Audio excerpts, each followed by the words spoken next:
সকলকে আন্তরিক প্রীতি ভালোবাসা এবং শুভেচ্ছা।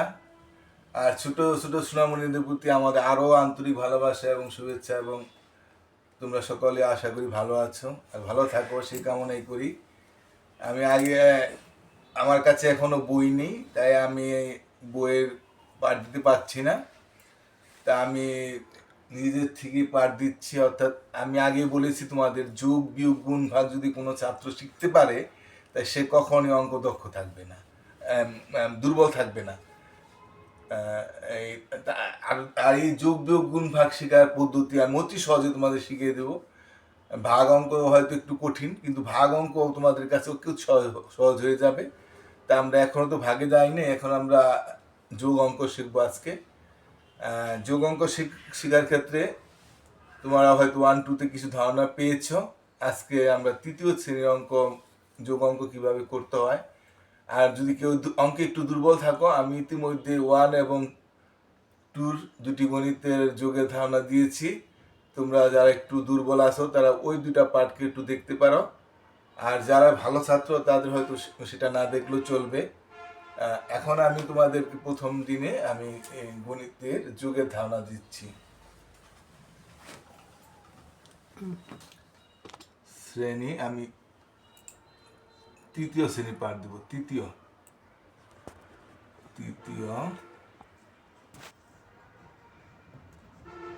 বিষয় গণিত। আজকে তারিখ হইল 10, তারিখ লেখা হলে ভালো হয়। 10/1/2025, আমরা 25 সংক্ষেপে। এখন তাহলে তোমরা তো আশা করি 1-2-তে তোমরা মোটামুটি যোগ অঙ্ক সম্বন্ধে ধারণা পেয়েছো। তো এখন আমরা হাতে রাখা যোগ শিখব। হাতে রাখা যোগ শিখতে গেলে আমরা দেখি কিভাবে হাতে রাখা যোগ শেখা যায়। তোমরা হয়তো জানো কিভাবে যোগ অঙ্ক শিখেছো, আমি জানি না। তারপরে তোমাদের আমি আবার একটু বলি। আমি দ্বিতীয় শ্রেণী পাঠ ইতিমধ্যে দিয়েছি, আমি তাদেরকেও বলেছি আমাদের হাতে কতগুলি কর আছে। এই করগুলির মধ্যে আমরা এখানে অনেকগুলো দাগ আছে, আমরা 9টা কর সম্পর্কে আমাদের ধারণা জানতে হবে। এটা হচ্ছে 1, এটা হচ্ছে 2, এই দাগ হচ্ছে 2, এই দাগটা হচ্ছে 3, এখানে কোনো দাগ নেই, কিন্তু আমরা এখানে এটাকে ধরবো 4, আর এই দাগটাকে ধরবো আমরা 5, এই দাগটাকে ধরবো আমরা 6, এই দাগটাকে বলবো আমরা 7, আর এই দাগটাকে ধরবো আমরা 8, এই দাগটাকে ধরবো আমরা 9। এই 9টা কর সম্পর্কে যদি কারো ধারণা থাকে, সে যোগ এবং বিয়োগ অঙ্কে সে কখনোই কাঁচা থাকবে না। অতি সহজে আমরা যোগ এবং বিয়োগ অঙ্ক আমরা তাহলে করতে পারবো। আমরা ছোটকালে হয়তো তোমরা দাগ দিয়ে করেছো, এখন দাগ দিয়ে করার কোনো বা কাঠ পেন্সিল, কোনো মার্বেল দিয়া বা পাতা দিয়ে আমরা যোগ অঙ্ক শিখেছি, সেটা নিচের ক্লাসে শেখা যায়, উপরের ক্লাসে সেটা সম্ভব নয়। আমি মনে করি 9টা কর যদি কেউ শিখতে পারে, তাহলে তার কখনই যোগ অঙ্ক বিয়োগ অঙ্ক সমস্যা হবে না। আবারও বলি, দেখো কোনটা, এটা হচ্ছে 1, এটা 2, এটা 3, এটা 4, এটা 5, এটা 6, এটা 7, এটা 8, 9। আমরা এমনি গুনি 1, 2, 3, 4, 5, 6, 7, 8, 9। এখন যদি কেউ 6, আমি বলি যে 6-এর কর কোনটা, এখন যদি তুমি 6-এর কর কোনটা যদি মনে রাখতে না পারো, তাহলে কিন্তু হবে না। এটা কিন্তু 6-এর ঘর, তাই না? আমি যদি বলি 4-এর ঘর কোনটা, এটা 4-এর ঘর। আমি যদি বলি 7-এর ঘর কোনটা, এটা 7-এর ঘর। আমি যদি বলি 9-এর ঘর কোনটা, এটা 9-এর ঘর। তোমাদের এটা একটু ভালো মতো খেয়াল করে তোমাদের এই 9টা করকে তোমাদের চিনে রাখতে হবে। এই 9টা কর যদি তোমরা ঠিকমতো বলতে পারো, তাহলে তোমাদের আবারও বলছি যে তোমরা যোগ বিয়োগ করতে তোমাদের কোনো সমস্যা নেই। হয়তো বেশিরভাগ ছাত্রছাত্রী সেটা জানো, তবে যারা একটু দুর্বল আছো তারা তাদেরা একটু খেয়াল করে এই 9টা করকে তোমরা একটু শিখে নিবে। আশা করি তোমরা ওদের কাছেও যোগ অঙ্ক সহজ হয়ে যাবে। এই জিনিসটা তোমাকে একটু করতে হবে কষ্ট করে। আর 1-2 সম্পর্কে তোমাদের ধারণা অবশ্যই মনে করি আশা করি আছে। আর যারা 1-2 সম্পর্কে হয়তো 1-10-11, 1-10-12 এইভাবে হয়তো 25 হয় কেমনি, এখন 2-10-5-25, এখন যদি তুমি 25 না লিখতে না পারো, তাহলে তো তুমি যোগ অঙ্ক লিখতে পারবে না। এই জন্য তোমাকে 1-2 ধারণাটা অবশ্যই তোমার থাকতে হবে। হ্যাঁ, গণিত অঙ্ক শিখতে গেলে আমার 17 কিভাবে লেখে, 25 কিভাবে লেখে, 40 কোন কোন সংখ্যায় হয়, 4-0-40, 28 হয় কেমনি, 2-8-28, এই জিনিসটা তোমার বলার সাথে সাথে তোমার সেটা পারতে হবে। আর যারা পারো, আশা করি সবাই অনেক পারো, আর যারা পারো না, যারা একটু দুর্বল আছো, তারা এই জিনিসটা কিন্তু তোমাদের শিখে নিতে হবে। তা না হলে কিন্তু যোগ অঙ্ক শিখতে পারবে না। কারণ আমার আগে ধারণাটা আমার জানতে হবে, ঠিক আছে? তাহলে আমরা শুরু করি। আশা করি তোমরা সংখ্যা ধারণা তোমরা পেয়ে গেছো, পারো। না পারলে আবারও বলছি তোমরা একটু শিখে নিবে। এখন আমরা হাতে ছাড়া যোগ অঙ্ক শিখেছি টুতে, হয়তো কিছু কিছু হাতে রেখে যোগ অঙ্ক আমরা শিখেছি। আজকে আমরা হাতে রাখা যোগ অঙ্কই শিখবো। আর আমি একটু বলে নিই, আমি তো রিটায়ার্ড পার্থ শিক্ষক। আমার বাড়িতেই কিন্তু আমি পাঠ দিচ্ছি, এই জন্য আমি বাড়ির খাটের উপরে বসিয়ে নিছি বোর্ডটা। আমরা সেখানে আমি পাঠ দিচ্ছি, স্যার আমার কোনো পথ নেই, তাই আমি বাড়িতেই পাঠ দিচ্ছি। তোমরা আশা করি আমার পাঠ যদি নিয়মিত দেখো এবং ফলো করো, তাহলে অবশ্যই তোমরা গণিতে দক্ষ হবে। তোমরা আমার নিয়মিত পাঠ দেখবে আর আমার চ্যানেলটা অবশ্যই সাবস্ক্রাইব করবে। আমরা আমি শুরু করি। আমরা যে কোনো একটা সংখ্যা দিতে পারি। আমাদের 1 থেকে 0 থেকে 9টা সংখ্যা আছে, তাই না? আমরা এই সংখ্যা দিয়ে আমরা অঙ্কটি করব। তাহলে এখন আমরা শুরু করি। আমি একটু দিলাম, মনে করো 4 দিলাম, 3 দিলাম, এখানে দিলাম আমি মনে করো 6 দিলাম, এখানে আমি কত দিলাম, 7 দিলাম। আমি 2টা সংখ্যা দিয়ে আগে যোগটা করাই, ছোট যোগ করাই। এখন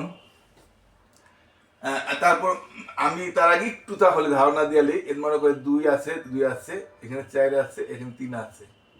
এখানে এই অঙ্কটা কি হয়, 4 আর 2 হয় 4। আমি একটু ধারণা দিয়ে নিই, 4টা মনে রাখবো আর 2, 5 6। এটা কোনো হাতে নেই, 6। আর এটা 3 আর এটা 2, তাই 3 আমি মনে রাখবো। আর 2 এর ঘর কোনটা, এটা 3 4 5। আশা করি তোমরা এই যোগ পারো। এই যোগ আর আমি এখন শিখাচ্ছি না, আমি তোমাদের হাতে রাখা যোগটা শিখাই। এখানে আমার 7 আছে, তাই না? এটা 7 আছে, 7। আমরা তো সংখ্যা চিনি, আশা করি সংখ্যা সবাই চিনি। সংখ্যা না চিনলে তো আর অঙ্ক করা সম্ভব না।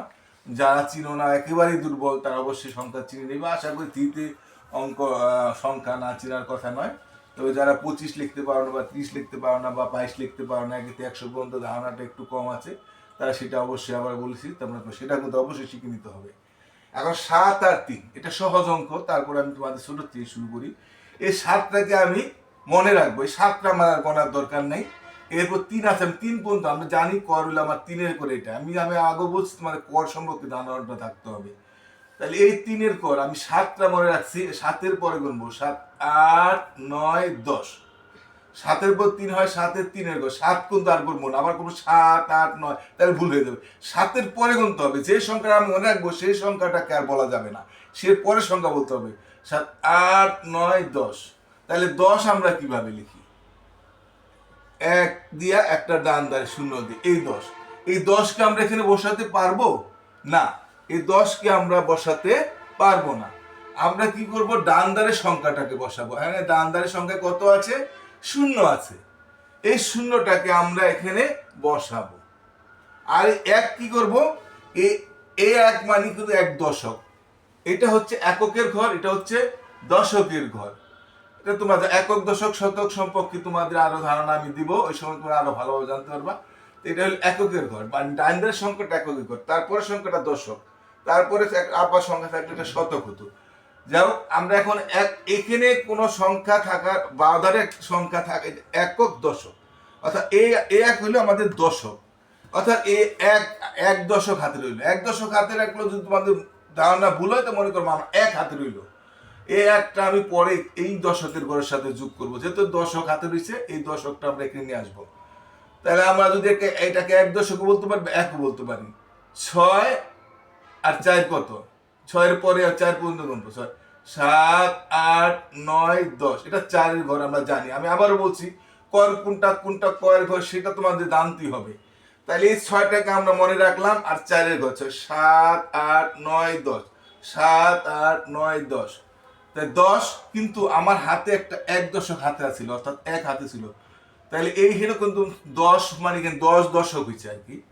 তাহলে অনেকে 10 দশকে যদি বুঝতে সমস্যা হবে, 10 হয়েছে এখানে। এটা যদিও 10 দশক বলে, তাই আমরা 10 আমরা ধরলাম 10। আর এখানে হচ্ছে আমার 1 দশক মানে 1 একই ধরলাম। তাহলে এখানে আমার 10 আর এখানে 11।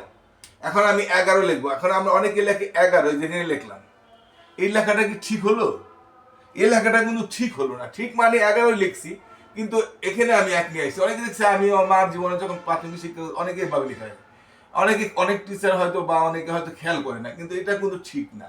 আমরা কি করব, 11 ভিতরে ডাইন ধারের একটা আমরা এখানে লিখবো, আর বাম ধারের একটা আমরা এদিকে নিয়ে আসবো। এটা কারো সোজা থাকবে না। এটা হলো আমার অঙ্কটা অ্যাকুরেট ভাবে হলো। আমি যদি এভাবে না লিখা, আবার যদি আমি এভাবে লিখতাম 11, এটা ওটা কিন্তু ঠিক হচ্ছে না। কারণ এখানে একটা 1 লিখতে হবে, মানে এই সংখ্যাটা শুধু আমার একটা সংখ্যা থাকবে, 1 টেন থাকবে, বাড়তি যে আমার 1 আছে এটা কারণ এটা আমার এদিকে আসা হবে। তাহলে আমরা এই অঙ্কটা আমার যোগ অঙ্কটা আমার হয়ে গেল। এটা আমার হাতে রাখার যোগ করলাম। এখন আমরা এখানে 2টা সংখ্যা দিচ্ছি, আমি আরেকটা 2 সংখ্যা দিয়ে করি, তারপরে আমরা আবার 3 সংখ্যা দিয়ে করব। এখানে 5 দিলাম, এখানে মনে করো যে কোনো একটা সংখ্যা তোমার যা মনে আসে তাই তুমি দিয়ে করবে। শুধু বইয়ের অঙ্ক করতে হবে এমন কথা না। আমি বলছি যে বইয়ের অঙ্ক যেটা আছে সেটা শিখবে, কিন্তু বাড়তি তুমি আমি যে অঙ্কটা দিবে, যেই সংখ্যা দিয়ে যোগ দিবে আমি সেই সংখ্যা যোগ পারবো, যে বিয়োগ দিবে আমি সেটাই পারবো, আমি যে সংখ্যা দিয়ে আমার গুণ দিবে আমি সেটাই পারবো, যে সংখ্যা দিয়ে আমাকে ভাগ দিবে সেই ভাগই পারবো। তাহলে তুমি ট্যালেন্ট হলা। ট্যালেন্ট তো শুধু কয়েকটা শিখলে হয় না। এই ট্যালেন্ট হতে অঙ্ক কোনো কঠিন সাবজেক্ট না। একটু খেয়াল করো, আমি জীবনে কোনোদিন কেউ, আমি আগেও বলছি, আমি এখনো বলি, অঙ্কে কে কখনো কাছে থাকতে পারে না। আর অঙ্ক কিন্তু খুব গুরুত্বপূর্ণ একটা সাবজেক্ট। কারণ তুমি যদি ভবিষ্যৎ জীবনে যদি সায়েন্স পড়ো, অর্থাৎ বিজ্ঞান বিভাগে পড়ো, তখন তোমার কিন্তু 3-4টা সাবজেক্টে অঙ্ক থাকবে। আর তুমি একটা যদি অঙ্ক দক্ষ হতে পারো, তাহলে তোমার ভবিষ্যৎ জীবনে তুমি অঙ্কে দক্ষ হতে পারলে তুমি সায়েন্সে অনেক ভালো রেজাল্ট করতে পারবা। আর অঙ্কে যদি খারাপ থাকো, কখনোই তুমি সায়েন্সে বা বিজ্ঞান গ্রুপে ভালো করতে পারবে না। কাজে তুমি এখন থেকে, এখনই অঙ্কের ভিত্তি। প্রাথমিক বিদ্যালয়কে অঙ্ক শিখতে পারলে তার অঙ্কে কখনো সে কাছে রাখতে পারে না। আর অঙ্ক খুব সহজ সাবজেক্ট, অঙ্ক কোনো কঠিন সাবজেক্টই না। শিক্ষকের কাছে ঠিক মতো অঙ্ক শিখতে হলে অঙ্কে কেন পারবে না? অঙ্কে অবশ্যই পারবে। ওই যে একটু ধারণাটা তোমাদের ঠিক মতো কেউ দেয় না, একটু চর্চা করলে অঙ্ক একদম সহজ। দেখো তোমাদের আমি দেখবা, এখানে যদি আমরা 4 দেই, আর এখানে যদি আমরা 4 দিই, তাইলে আমরা এখানে যদি আমরা একটা জিনিস করি, এখানে 4 আছে আর এখানে 6 আছে। আবার বলছি, এই 4কে আমি মনে রেখে দেবো। এই 4কে আমার আর যোগ করার দরকার নাই, কারণ 4 আমার হয়ে গেছে। আর এই 6কে আমার যোগ করতে হবে। আমরা জানি 6 ঘর কোনটা, এটা এই কোডটা আমার জানতেই হবে। তাই 4-এর পর আবার গুনি, 4, 5, 6, 7, 8, 9, 10। আবার দেখো 4, 5, 6, 7, 8, 9, 10। এখন আমি এখানেও 10 হলো, এই 10কে আমি এখানে লিখতে পারবো? 10 লিখতে পারবো না। 10-এর ডান ধারে কত আছে? 0। এই শূন্যটাকে আমি এখানে বসাবো। এই 1 যে থাকলো, 1 দশক, মানে এখানে এককের গোড়া ছিল 0, দশকের গোড়া ছিল 1। একক দশক সম্পর্কে আমি আবারও বললাম, তোমাদের আমি ধারণা দিব। তাহলে আমরা কি পাইলাম? এই শূন্যটাকে আমরা এখানে এনে দিচ্ছি। এই 1টা আমার হাতে রাখবো। এই 1 হাতে রাখলে এখানে 4 আছে আর এখানে 5 আছে। এখানে কত 1 আমরা গুনি, তারপর আমরা হাতে যোগ দিই। অনেকে আগেও যোগ দেয়। তা আগে আমি মনে করি আগে যোগ না দিয়ে পরে দেওয়াটাই ভালো। আমরা যদি পরে যোগ দেই, তাহলে 4 আর 5 কত? আমি তো 4 মনে রাখবো, 5, এই 5-এর কোডটা এটা। এই কোডটা আমার মনে রাখতে হবে। কোড জানলে আমি বলছি যোগ বিয়োগে কোনো সমস্যা নেই। 4-এর পরে কত? 5, 6, 7, 8, 9। 4-এর পরে 4 কিন্তু আর গুনবো না, 4 মনে রাখবো। 4, 5, 6, 7, 8, 9। 9, কিন্তু আমার হাতে আর একটা x ছিল 10। তাইলে আমার এই 10 হলো। 10, আমি আবারও বলি, 10 এভাবে লিখলে কিন্তু এটা ঠিক হলো না। তোমাকে অবশ্যই ডাইন ধারের শূন্যটা, সরি এই শূন্য, এই শূন্য 10-এর এই শূন্যটা তুমি এখানে রাখবে, একটা তুমি এদিকে নিয়ে আসবে। তাহলে তোমার অঙ্কটা ঠিক হলো। সংখ্যাগুলি যদি সুন্দর করতে হয়, সংখ্যাগুলি সবগুলি একই রকম, যদি একই রকম হলে ভালো হয়। ছোট বড় হলে হাতের লেখাটা একটু খারাপ হয়ে যায়। আর এটা একটু পিস্তল, তার জন্য আমারও লেখা অত সুন্দর হচ্ছে না। আর তাছাড়া তাই দেখো এখানে, তাহলে আমরা কত পাইলাম? এই 5, 10, 6, 56, আর 4, 10, 4, 44। এই 56 আর 44 যোগ করলে আমার 100 হয়। এটা হলো আমার যোগের অঙ্ক। আমরা খারাপভাবেও যোগ করতে পারি। আমরা খারাপভাবে এখন এভাবে যেমন 56 যোগ 44, আমরা এখানে 100 হবে। তা আমরা এখন এইভাবে শিখাচ্ছি না, আমরা এইভাবেই যোগ শিখাচ্ছি। আমি আরেকটা অঙ্ক করাই, দেখো এখন আমরা দুইটা করেছি, এখন আমরা তিনটা সংখ্যা দেওয়া করি। আমরা যে কোনো সংখ্যা দিতে পারি, আমরা আগের 56 দিতে পারি, দিলাম। আবার আমরা অন্য সংখ্যা দিতে, আচ্ছা অন্যটাই দিই আমি এবার। 45 দিলাম। আমি এখানে আরেকটা জিনিস তোমাদের দিই, সেটা হচ্ছে দিলাম তোমাদের যে কোনো সংখ্যা, আমি দিলাম 4 দিলাম, ঠিক আছে 4 দিলাম, যে কোনো সংখ্যা দিতে পারো।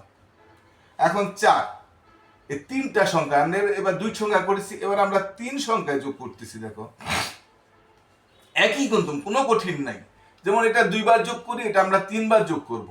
এটা 4 আর এটা কত 5, তা 4 আর 5 কত হয়, আমরা 4টা মনে রাখবো, 5-এর ঘর, 5-এর ঘর এটা 4, 5, 6, 7, 8, 9। আমি যদি ভাবনা করি 5, 6, 7, 8, 9, 9 আমরা এখানে যদি না থাকতো তাহলে আমরা 9 বসাতাম, কিন্তু আমার আরো 6 রয়ে গেছে, আমার এই 6 করে আমার যোগ করতে হবে। আমার 9 হয়েছে, মনে রাখবা 9 হয়েছে, এটা মনে রাখতে পারবো। এইভাবে 6 আরো 6 গুনবো, আমার 6 করে এটা, তাহলে আমরা 9-এর পর আবার করবো 9, 10, 11, 12, 13, 14, 15। তাহলে আমরা 15 পেলাম। যেমন 15 কিভাবে লেখে, 1 দিয়া 5। আমি আগেও বলছি তো 15 কিভাবে লেখে, 20 কিভাবে লেখে, এটা তোমাকে একটু শিখতে হবে, এটা না শিখলে তুমি পারবে না। আশা করি সবাই পারো, কিছু না পারলে যেটা একটু দুর্বল আছে আবার বলি, তোমরা সংখ্যা প্রতীকটা একটু ভালো মতো শিখে নিবে। তাহলে এখানে আমাদের ডাইন ধারে কত আছে 5, এই 5কে আমরা এখানে বসাবো, সোজা করে বসাবো। আবার বলছি কেউ এইভাবে 5 বসায়, এটা তো ঠিক হবে না, তোমাকে কি করতে হবে, ঠিক সোজা বসাতে হবে। তাহলে আমরা একবারে সোজা বসাবো 5, এটা হলো দক্ষতার পরিচয়। 5, এই 5কে আমরা এখানে বসিয়ে দিলাম। আর এই এক কি করলাম, এটাকে দশক, এইটা আমার হাতে থাকবে। তা আমি আগেও যোগ করতে পারি, 3 আর 1-এ 4 করতে পারি, তা আমি আগে যোগ করাটা পছন্দ করি না, আমি পরে যোগ করাটা পছন্দ করি। 3 আর 4 কত হয়, 3, 4, 3, 4, 5, 6, 7, 7 আর 5 কত, 7, 8, 9, 10, 11, 12, 12। আর এই যে আমার একটা 1 রয়ে গেছে, অর্থাৎ 1 দশক রয়েছে, 12 আর 1-এ 13। আবার বলছি 13 লিখতে গেলে এই 3টা আমার ডাইন ধারে লিখবো, আর এই একটা দিকে নিয়ে আসবো। আবারও বলি কেউ হয়তো 13 লেখো, এভাবে লিখে ফেলাও, এটা কিন্তু ঠিক হলো না। তোমরা একটু খেয়াল করে লিখতে হবে এটা, মানে এই 3টাকে তোমরা সোজা রাখবা, আর এই একটাকে আমরা এদিকে নিয়ে আসবো। আচ্ছা এবার আমি আরেকটা যোগ করাবো, এই একটা যোগ করে আমরা শেষ করব। অর্থাৎ 5, 10, 6, 56, 4, 10, 5, 45, 3, 10, 4, 34।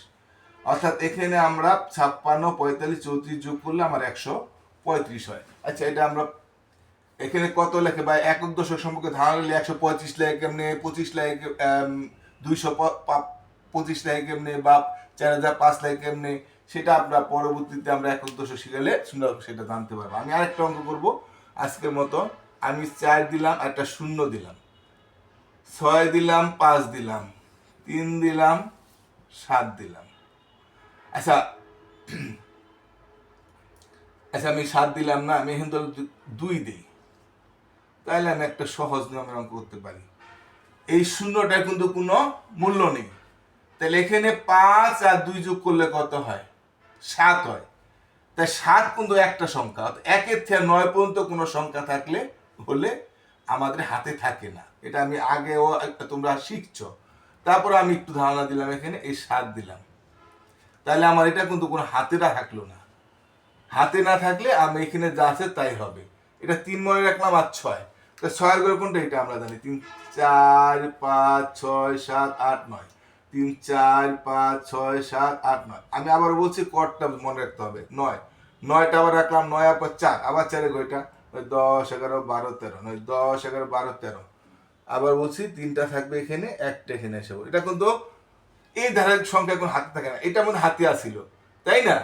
তাহলে আমরা বুঝতে পারলাম কিভাবে যোগ অঙ্ক শিখতে হয়। আর এই শূন্যর কিন্তু কোনো, এখন এই শূন্য কোনো সংখ্যা কিন্তু যোগ করার প্রয়োজন নেই, শূন্যটা মানে কিছু নাই এখানে, যদিও এখানে 40 হয়েছে, কিন্তু এই শূন্যটা মানে মানে এখানে কিছু নাই, সংখ্যা নাই বলতে হবে।